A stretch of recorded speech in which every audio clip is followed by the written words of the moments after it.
મિત્રો, શું તમે જાણો છો કે વાસ્તુશાસ્ત્ર અનુસાર બેડરૂમમાં રાખવામાં આવેલી કેટલીક શુભ વસ્તુઓ પતિ પત્ની વચ્ચે પ્રેમ, વિશ્વાસ અને લાગણી વધારવામાં સહાયક માનવામાં આવે છે. ઘણી વખત નાના નાના વાસ્તુ દોષના કારણે ઘરમાં અકારણ ઝઘડા, મનદુખ અને અંતર વધતું હોય છે. જો તમે પણ ઈચ્છો છો કે તમારા દાંપત્ય જીવનમાં હંમેશા પ્રેમ, શાંતિ અને ખુશીઓ રહે, તો આ માહિતી અંત સુધી જરૂર સાંભળજો. કારણ કે આજે આપણે જાણીશું કે બેડરૂમમાં એવી કઈ વસ્તુઓ રાખવી જોઈએ જે વાસ્તુશાસ્ત્ર અનુસાર શુભ માનવામાં આવે છે. મિત્રો, બેડરૂમને વાસ્તુશાસ્ત્રમાં દાંપત્ય જીવનનું સૌથી મહત્વપૂર્ણ સ્થાન માનવામાં આવ્યું છે.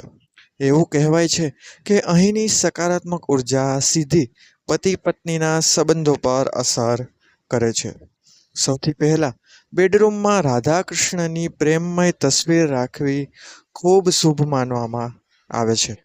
આ તસવીર એવી હોવી જોઈએ જેમાં બંને પ્રસન્ન મુખે એકબીજા સાથે હોય.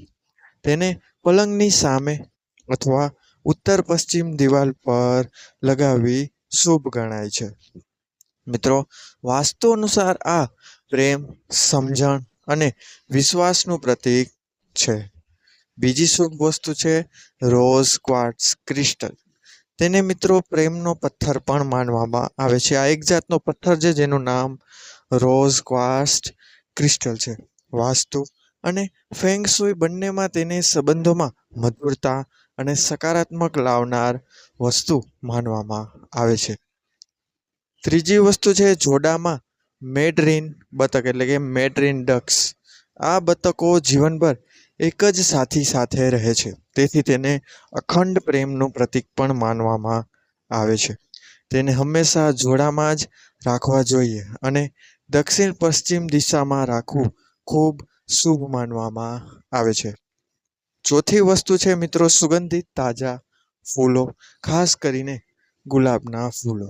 તાજા ફૂલો બેડરૂમમાં સકારાત્મક ઉર્જાને ફેલાવે છે અને વાતાવરણને આનંદમય બનાવે છે. પરંતુ મિત્રો ધ્યાન રાખો, સુકાયેલા ફૂલો ક્યારેય બેડરૂમમાં ન રાખવા. પાંચમી વસ્તુ છે કે બે સુંદર તકિયા અને એક સમાન બેડશીટ. મિત્રો, વાસ્તુશાસ્ત્ર અનુસાર બેડ પર સમાનતા પ્રેમ અને એકતાનું પ્રતીક છે. એક જ વ્યક્તિ માટેની વસ્તુઓ અથવા અસમાન ગોઠવણ દાંપત્ય જીવનમાં અંતરનું પ્રતીક માનવામાં આવે છે.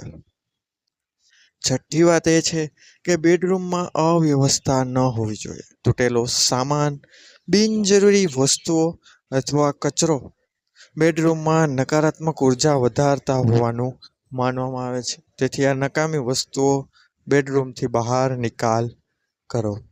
સાતમી વાત કે બેડરૂમમાં અરીસો સીધો પલંગ સામે ના હોવો જોઈએ. વાસ્તુ અનુસાર તે સંબંધોમાં તણાવ વધારી શકે છે. જો અરીસો હોય તો રાત્રે તેને પડદાથી ઢાંકી દેવાની સલાહ આપવામાં આવી છે. આઠમી વાત કે મિત્રો બેડરૂમમાં હળવા રંગો જેવા કે ગુલાબી, ક્રીમ, લાઇટ યલો અથવા આછો લીલો રંગ શુભ માનવામાં આવે છે. આવા રંગો મનને શાંત રાખે છે અને પ્રેમની લાગણી વધારવામાં મદદરૂપ બને છે. નવમી વાત કે મિત્રો બેડરૂમમાં દેવતાઓની મોટી મૂર્તિઓ અથવા મંદિર ન રાખવું. પૂજા ઘર માટે અલગ સ્થાન વધુ યોગ્ય માનવામાં આવે છે, તેથી મંદિરને અલગ રૂમમાં રાખો. દસમી વાત, બેડરૂમમાં તીક્ષ્ણ હથિયારો, યુદ્ધના ચિત્રો, દુઃખદ તસવીરો અથવા હિંસક પ્રાણીઓના ફોટા ન રાખવા જોઈએ, કારણ કે તે નકારાત્મક ભાવને વધારે છે અને ગુસ્સોને વધારવાનું કાર્ય કરે તેવું માનવામાં આવે છે. 11મી વાત કે મિત્રો બેડરૂમમાં હળવી અને સુગંધિત અગરબત્તી અથવા કુદરતી સુગંધનો ઉપયોગ કરવાથી વાતાવરણ વધુ શાંત અને આનંદમય બની શકે છે.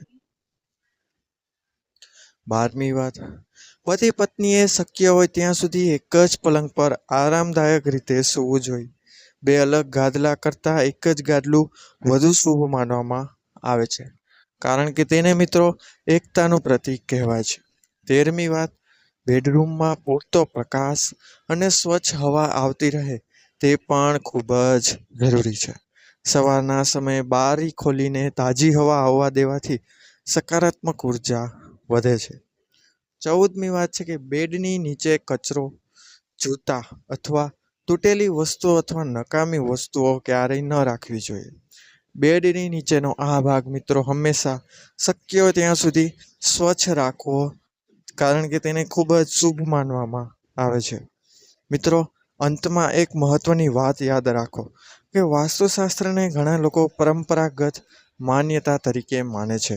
સંબંધોમાં સાચો પ્રેમ વધારવાનો સૌથી મજબૂત આધાર પરસ્પર સન્માન, ખુલ્લી વાતચીત, વિશ્વાસ, સમજણ અને એકબીજાને સમય આપવાનું છે. જો આ ગુણો સાથે શુભ વાસ્તુનું પણ ધ્યાન રાખવામાં આવે તો મિત્રો દાંપત્ય જીવન વધુ સુખી અને આનંદમય બની શકે છે.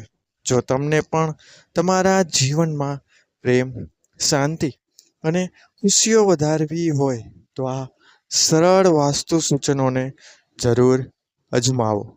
અને હંમેશા યાદ રાખો કે પ્રેમનું સૌથી મોટું રહસ્ય છે વિશ્વાસ, સન્માન અને એકબીજાની કદર. તો મિત્રો, આ વિડીયો જરૂર જે લોકોને હોય, એટલે કે જે દાંપત્ય નવા જ છે તેમને આ વિડીયો અવશ્ય મોકલજો, જેથી તેઓ પણ આનો ફાયદો ઉઠાવી શકે અને તેમના બેડરૂમમાં ખાસા એવા ફેરફાર કરી શકે. તો વિડીયોને લાઈક કરો, ચેનલને સબસ્ક્રાઈબ કરો, જેથી અમારા આવા વિડીયો તમને મળતા રહે. અને એકવાર કોમેન્ટ બોક્સમાં જય માં લક્ષ્મી અવશ્ય લખજો. તો મળીશું હવે મિત્રો આવા જ નવા વિડીયો સાથે. ત્યાં સુધી બધાને મારા હર હર મહાદેવ, જય શ્રી હરે વિષ્ણુ. ધન્યવાદ. અસ્તુ.